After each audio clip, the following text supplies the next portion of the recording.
Salut, moi c'est Manon.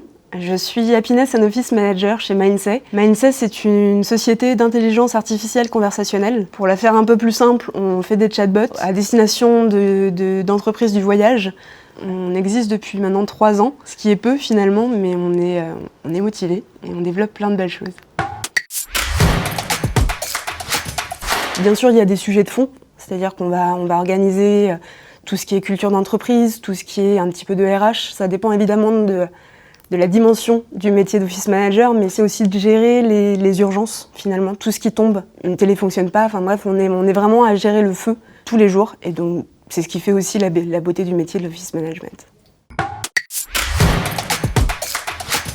Alors j'en suis arrivée à être Office and Happiness Manager finalement de par mes études au départ. J'ai fait un master de communication. À la fin de mes études, j'ai géré une boîte de production sonore. Du coup, ça m'a apporté un petit peu le côté service, le côté envie de gérer un petit peu une société de l'intérieur. Je me suis intéressée au bien-être en entreprise et j'ai changé du coup il y a 1 an dans une petite start-up, centaine de personnes, donc finalement c'est plus vraiment une start-up, mais voilà, ça m'a permis de faire mes armes, ça m'a permis de découvrir un petit peu l'envers du décor, et j'ai adoré ça. Et j'ai continué dans ma nouvelle entreprise aujourd'hui. Si j'avais une anecdote à raconter, c'est quelqu'un qui vient me voir un peu en panique, en me disant que l'imprimante ne fonctionne pas. Et finalement, on arrive un peu en courant, un peu dans l'urgence, et on se rend compte qu'elle est juste éteinte. Et voilà, ça fait partie de l'office management, ça fait partie des choses un petit peu d'urgence qu'on a à gérer au quotidien. Si je dois trouver 2 problèmes quotidiens au sein d'une start-up ou dans mon métier en général, responsabiliser les personnes qui ont tendance parfois à finalement se reposer, ce qui est normal parce que notre rôle est aussi d'aider et de faciliter le quotidien des personnes. Et un second problème, c'est la gestion de notre temps, notre emploi du temps. On a souvent beaucoup de choses à faire, des urgences qui arrivent, qui nous stoppent finalement dans notre travail, et il faut après ensuite se reconcentrer, ça peut parfois être déstabilisant.